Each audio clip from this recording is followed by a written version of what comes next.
ہر شخص کے حصے میں، ہر شخص کے حصے میں میرے نبی پاک نے عزت لکھی، ہر شخص کے حصے میں رسول پاک نے وقار، رشتوں کو حضور نے اتنا مضبوط کر دیا، اتنا مضبوط کر دیا کہ رشتے رشتے نہیں درد بن گئے۔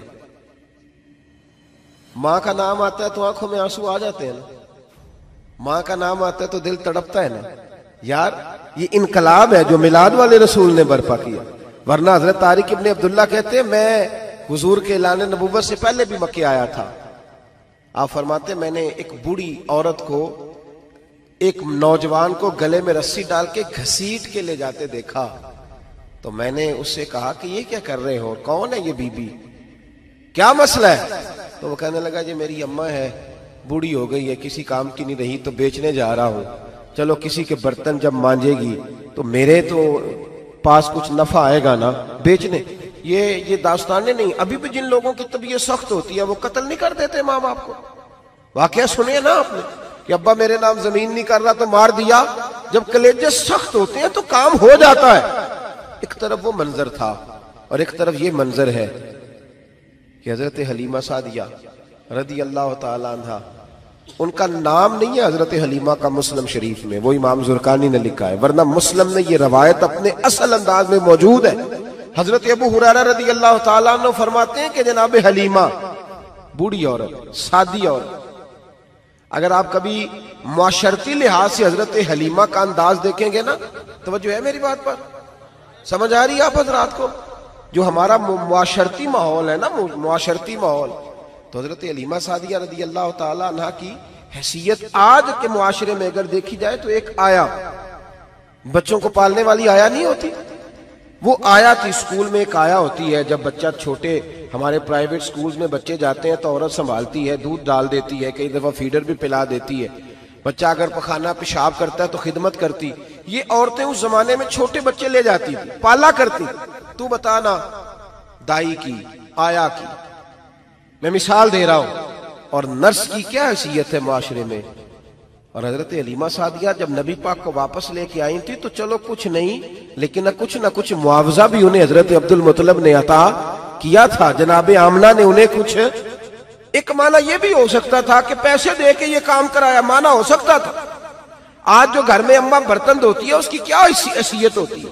وہ تو بیچاری جن برتنوں کو دھو کے ہمیں دیتی ہے، بعد میں انہی برتنوں میں ہم انہیں کھانا کھانے کی اجازت نہیں دیتے۔ لیکن میرے رسول پاک نے رشتوں کو عزت دے دی، اس طرح کی عزت دی، اس طرح کی عزت دی کہ جناب حلیمہ مسجد نبی کا دروازہ گزری ہی تھی کہ حضرت ابو ہریرہ فرماتے ہیں نبی پاک منبر پر اٹھ کے کھڑے ہو گئے، رسول پاک کھڑے ہوئے، نبی پاک۔ میں کبھی کبھی یہ روایت دیکھتا ہوں تو میرا دل کرتا ہے میں اپنے آپ سے پوچھوں، میرا دل کرتا ہے میں اپنے یاروں دوستوں خطباء سے، واعظین سے، پیروں سے، مشائخ سے پوچھوں کہ تو بھی بتا، جب تو شاگردوں کو پڑھا رہا ہوتا ہے اور تیرے ابا جی آتے ہیں تو کبھی اٹھ کے کھڑا ہوا ہے؟ اپنے جیسے لوگوں سے، اچھے علماء کی بات نہیں کرتا، کبھی سوال کرو۔ یہ بڑا مشکل کام ہوتا ہے، بڑا مشکل کہ عالم دین تقریر کر رہا، والد آ جائے، بندہ اٹھ کے کھڑا ہو۔ لیکن رسول پاک نے عزتیں دی، وقار دیا۔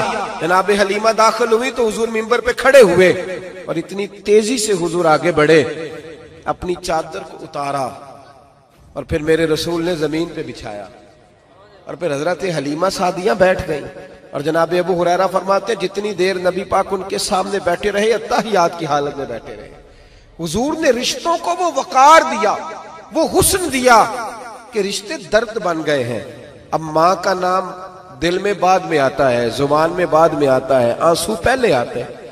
اب ماں کا رشتہ ایک وقار ہے، ایک حسن۔ الحاوی للفتاوی میں امام جلال الدین سیوطی رحمت اللہ لکھا ہے، فتح مکہ کے بعد نا کمال ہو گیا، وَرَأَيْتَ النَّاسَ يَدْخُلُونَ فِي دِينِ اللَّهِ أَفْوَاجًا، فوجوں کی فوجیں دین میں آ گئی۔ ایک زمانہ تنہائیوں کا ہوتا ہے، ایک عروج کا ہوتا ہے۔ عروج کے زمانے میں بڑے تعلق، بڑے رش، بڑی باتیں۔ اب حال یہ تھا فتح مکہ کے بعد کہ پہلے تو ایک آدھ آدمی کلمہ پڑھتا تھا، فوجوں کی فوجیں آتی۔ ایک دن نہ نبی پاک نماز پڑھانے آئے مسجد میں، میرے نبی پاک صلی اللہ علیہ وسلم جب مسجد میں آئے تو مسجد کھچا کھچ بھری ہوئی، گلیاں بھی بھری، 10,000 کے قریب لوگ مدینے میں جمع ہیں حضور کے پیچھے نماز پڑھنے کے لیے۔ پڑھیے صلی اللہ علیہ وسلم۔ نبی پاک صلی اللہ علیہ وسلم تشریف لائے نا، جیسے ہی مسجد میں داخل ہوئے تو 10,000 کا مجمع اٹھ کے کھڑا ہو گیا. ہمارے لیے لوگ کھڑے ہوتے ہیں تو ہماری آنکھیں پرنم نہیں ہوتی، بلکہ ہم اپنا حق سمجھتے ہیں. ہم کہتے ہیں ان کا بنتا ہے کھڑے ہونا. حالانکہ بھائی دنیا سب کے لیے کھڑی نہیں ہوتی. جب کوئی کھڑا ہونا تو نظر جھک جانی چاہیے اور تیرے دل میں خیال آنا چاہیے کہ یا اللہ مجھ پہ رحم ہی رکھنا، اے اللہ میری پردہ پوشی کرنا، یا اللہ یہ تیری دی ہوئی عزت ہے، مہربانی کر خفیہ تدبیر سے محفوظ فرما. کہ ہمیں احساس نہیں ہوتا الا ماشاءاللہ. اللہ کے محبوب داخل ہوئے تو 10,000 کا مجمع کھڑا ہو گیا. اب 10,000 آدمی کھڑا ہو تو ایک کیف بنتا ہے. تو میرے جیسا آدمی تو ویس کوٹ سیدھی کرنے لگ جاتا ہے نا کہ بڑی شان ہے جناب، کالر ٹھیک کر لو، دستار سیدھی کر لو، کیا بات. اتنے لوگ بھی کبھی کسی کے گاڑی کے پیچھے بھاگے. لیکن نبی پاک کا انداز کیا تھا؟ رسول پاک کی آنکھوں میں آنسو آ گئے. 10,000 آدمی کھڑا ہوا، حضور رو پڑے اور اتنا روئے کہ جناب ابو ہریرہ رضی اللہ تعالیٰ عنہ فرماتے ہیں کہ میں نے نبی پاک کے سینے سے آواز نکلتی دیکھی. جب آدمی زیادہ روتا ہے تو سینے سے آواز آتی. حضور روئے کہ سینے سے آواز آئی. آپ فرماتے ہیں پھر حضور نے آنسو پوچھے، پھر نماز مکمل ہوئی. جب لوگ چلے گئے تو حضرت ابوبکر صدیق اٹھ کے قریب گئے، کہا یا رسول اللہ صلی اللہ علیہ وسلم آج کوئی وجہ نہیں تھی رونے کی، آپ آئے ہیں اور رونا شروع کر دیا. تو میرے محبوب فرمانے لگے آج جب میں نے اپنی وہ شانیں دیکھی، وہ مقام دیکھا تو مجھے اپنی اماں کی یاد آ گئی. ماں کی یاد، رشتوں کو وہ عزت دی، وہ وقار دیا، وہ حسن دیا. کہاں نماز کے لیے لوگوں کا کھڑا ہونا اور کہاں اماں کی بات چھیڑ دینا. میرے حبیب فرمانے لگے مجھے اپنی اماں آمنہ کی بات یاد آئی.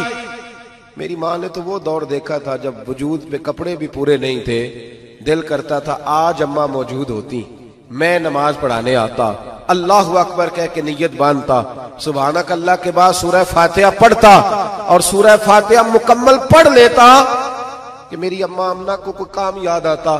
وہ پردہ سرکا کے کہتی بیٹا محمد میری بات تو سننا. تو محبوب فرماتے اللہ کی عزت کی قسم میں نماز چھوڑ دیتا، پہلے ماں کی بات سن کے آتا. میں چھوڑ دیتا نماز. وقار دے دیا، وقار، وہ حسن بخشا، وہ توانائی بخشی. کہتے پہلے تو حضور رو رہے تھے نا، جب حضور نے وضاحت کی تو پھر سارے رونے لگ گئے، پھر سب رونے لگ گئے. پھر اپنا اپنا درد، اپنا اپنا ذوق، اپنا اپنا شوق. کیوں نہیں تو ماں کو عزت دیتا؟ کیوں نہیں تو چند گھڑیاں باپ کو ٹائم دیتا؟